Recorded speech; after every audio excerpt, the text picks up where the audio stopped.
ناظرین کی خدمت میں سلام و آداب۔ آپ دیکھ رہے ہیں وائس آف لداخ۔ آج جمعرات اپریل کے 23 اور ذی القعدہ کی 5 تاریخ ہے۔ آج کی تازہ ترین خبروں کے ساتھ میں ہوں آپ کا میزبان سید ہاشم رضوی۔ ناظرین سے گزارش ہے کہ تازہ ترین خبروں اور حالات و واقعات سے باخبر رہنے کے لیے ہمارے چینل کو سبسکرائب کریں اور خبریں آخر تک ضرور دیکھیں۔ آپ دیکھ رہے ہیں آپ کا پسندیدہ news channel voice of Ladakh.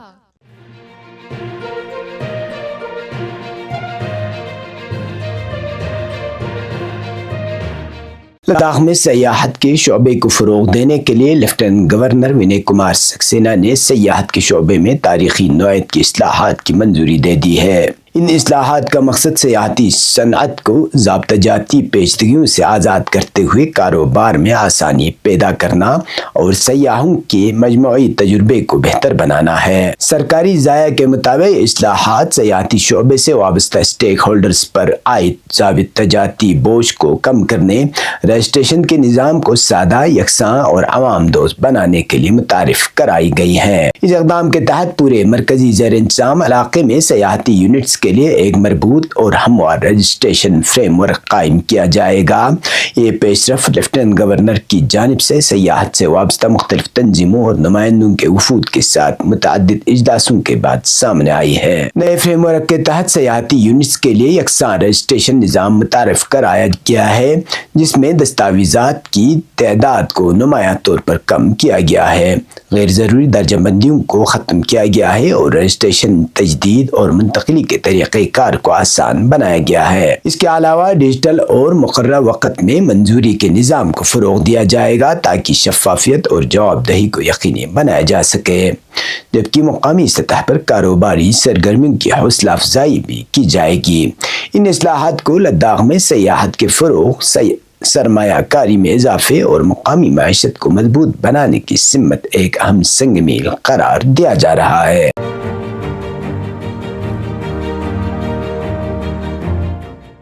Ladakh خود مختار پہاڑی ترقیاتی کونسل کرگل کے چیئرمین و چیف ایگزیکٹو کونسلر ڈاکٹر محمد جعفر آخوند نے بدھ کے روز جموں و کشمیر کے وزیر اعلیٰ عمر عبداللہ سے ملاقات کی، جس دوران دونوں مرکزی زیر انتظام علاقوں سے متعلق متعدد اہم امور پر تفصیلی تبادلہ خیال کیا گیا۔ ذرائع کے مطابق ملاقات میں مختلف امور، جن میں بنیادی ڈھانچے کو مضبوط بنانا، عوامی خدمات کی فراہمی کو بہتر بنانے اور علاقائی مسائل کے مؤثر حل پر خصوصی توجہ مرکوز کی گئی۔ دونوں رہنماؤں نے خطے کی مجموعی ترقی، رابطہ کاری اور عوامی فلاح و بہبود سے متعلق منصوبوں کو آگے بڑھانے کے عزم کا اظہار بھی کیا۔ یہ ملاقات ایک ایسے وقت میں سامنے آئی ہے جب کرگل کی ہل کونسل میں انڈین نیشنل کانگریس اور جموں کشمیر نیشنل کانفرنس کی مخلوط حکومت کے اندر اقتدار کی منتقلی کو لے کر سیاسی سرگرمیاں تیز ہو چکی ہیں۔ ذرائع کے مطابق گزشتہ چند روز سے اس حوالے سے گہما گہمی اور مشاورت کا عمل جاری ہے، جس نے سیاسی حلقوں میں بے چینی اور تجسس کو بڑھا دیا ہے۔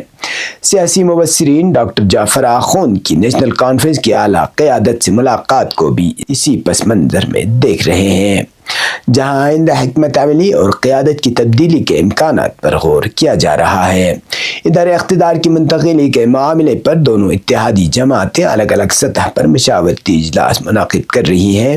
ذرائع کا کہنا ہے کہ کانگریس کے تمام کونسلروں نے آئندہ کے لائحہ عمل کو طے کرنے کے لیے پارٹی کے اعلیٰ قیادت کو مکمل اختیار دے دیا ہے، جسے اشارہ ملتا ہے کہ پارٹی سطح پر اہم فیصلے جلد متوقع ہے۔ واضح رہے کہ نیشنل کانفرنس اور کانگریس نے کونسل انتخابات 2023 میں پری پول اتحاد کے تحت بھارتیہ جنتا پارٹی کے خلاف مشترکہ محاذ قائم کر کے انتخابی میدان میں قدم رکھا تھا۔ اس اتحاد کو نمایاں کامیابی حاصل ہوئی، جس کے نتیجے میں نیشنل کانفرنس نے 12 جبکہ کانگریس نے 10 نشستیں جیتیں۔ اسی اتحاد کے سبب نہ صرف ہل کونسل میں حکومت قائم ہوئی بلکہ پارلیمانی انتخابات میں بھی کانگریس NC کے مشترکہ امیدوار کو کامیابی نصیب ہوئی۔ موجودہ حالات میں یہ ملاقات نہ صرف انتظامی سطح پر اہمیت رکھتی ہے بلکہ اسے کرگل کی بدلتی ہوئی سیاسی صورتحال اور ممکنہ اقتدار کی منتقلی کے تناظر میں بھی غیر معمولی اہمیت دی جا رہی ہے۔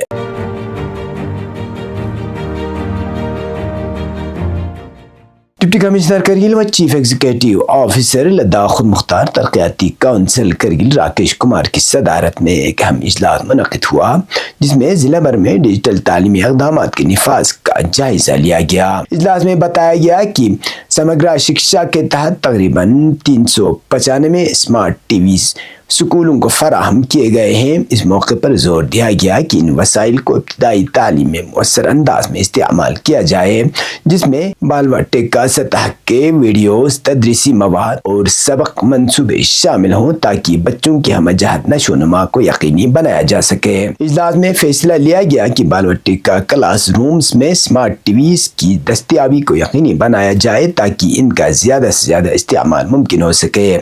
نفاذ کے عمل کو منظم بنانے کے لیے ضلع سطح پر ایک نوڈل آفیسر مقرر کیا جائے گا، جبکہ زونل سطح پر عمل درآمد کی ذمہ داری زونل ایجوکیشن آفیسر کے سپرد ہوگی۔ انتظامیہ نے ہدایت دی کہ پیش رفت کا ماہانہ جائزہ لینے کے لیے مانیٹرنگ نظام قائم کیا جائے اور واٹس ایپ گروپ کے ذریعے ضلع و زونل سطح پر مربوط رابطہ یقینی بنایا جائے۔ مزید برآں ڈیجیٹل مواد کو پین ڈرائیو میں ترتیب دے کر تمام اسکولوں میں تقسیم کرنے کا بھی فیصلہ کیا گیا تاکہ معیاری تعلیم وسائل تک یکساں رسائی فراہم ہو سکے۔ انتظامیہ نے اس بات پر زور دیا کہ اس اقدام کو جلد از جلد عملی شکل دی جائے تاکہ اس ضلع میں ابتدائی تعلیمی نتائج کو بہتر بنایا جا سکے۔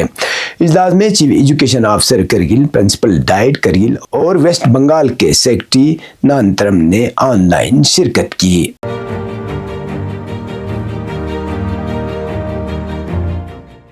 پرساشن گاؤں کے اور مہم کے تحت یوربلتا گاؤں میں خدمت عوام پروگرام کا انعقاد کیا گیا، جہاں ضلع انتظامیہ کے افسران نے عوام سے براہ راست ملاقات کر کے ان کے مسائل سنے اور کئی شکایات موقع پر ہی حل کیے۔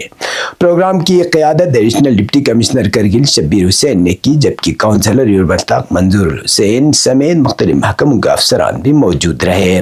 اس موقع پر عوام کو سرکاری فلاحی اسکیموں سے آگاہ کیا گیا اور ان کی شمولیت پر زور دیا گیا۔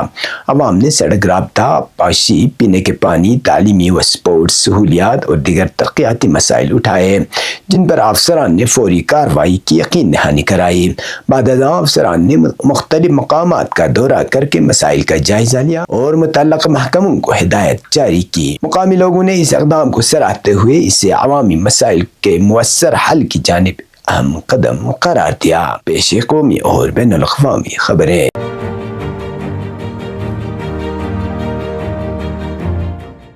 مغربی بنگال اور تمل ناڈو میں اسمبلی انتخابات کے لیے آج صبح 7 بجے ووٹنگ شروع ہو گئی ہے۔ بنگال میں 2 مرحلوں میں پولنگ ہوگی اور آج پہلے مرحلے کے تحت ووٹ ڈالے جا رہے ہیں، جبکہ تمل ناڈو میں ایک ہی مرحلے میں پولنگ ہونی ہے۔ دونوں ریاستوں میں شام 6 بجے ووٹنگ ختم ہو جائے گی۔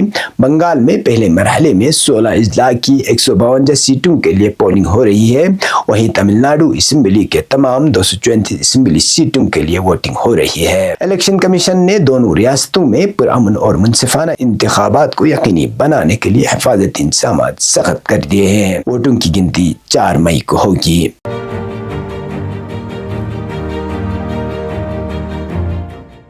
اسلامی جمہوریہ ایران کے صدر مسعود پزشکیان نے بدھ کے روز کہا کہ اسلامی جمہوریہ ایران ہمیشہ مذاکرات اور معاہدے کا خیر مقدم کرتا ہے، لیکن امریکہ کی جانب سے وعدوں کی مسلسل خلاف ورزیاں، بحری ناکہ بندی اور فوجی دھمکیاں حقیقی مذاکرات کی راہ میں بڑی رکاوٹ ہیں۔ صدر پزشکیان نے social media platform X پر اپنے ایک پیغام میں کہا کہ اسلامی جمہوریہ ایران نے مذاکرات اور معاہدے کا ہمیشہ خیر مقدم کیا ہے اور آئندہ بھی کرتا رہے گا۔ انہوں نے مزید کہا کہ وعدوں کی خلاف ورزی، ناکہ بندی اور دھمکیاں حقیقی مذاکرات کی راہ میں بنیادی رکاوٹیں ہیں۔ پوری دنیا آپ کی لامتناہی منافقت آمیز گفتار اور دعووں اور عمل میں تضاد کو دیکھ رہی ہے۔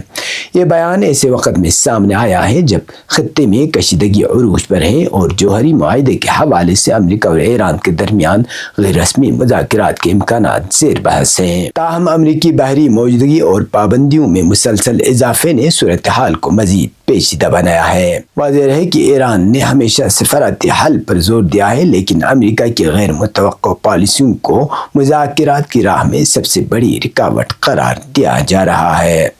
یہ تھا اب تک کی خبریں، اس کے ساتھ مجھے اور میرے ساتھیوں کو دیجیے اجازت۔ اللہ حافظ۔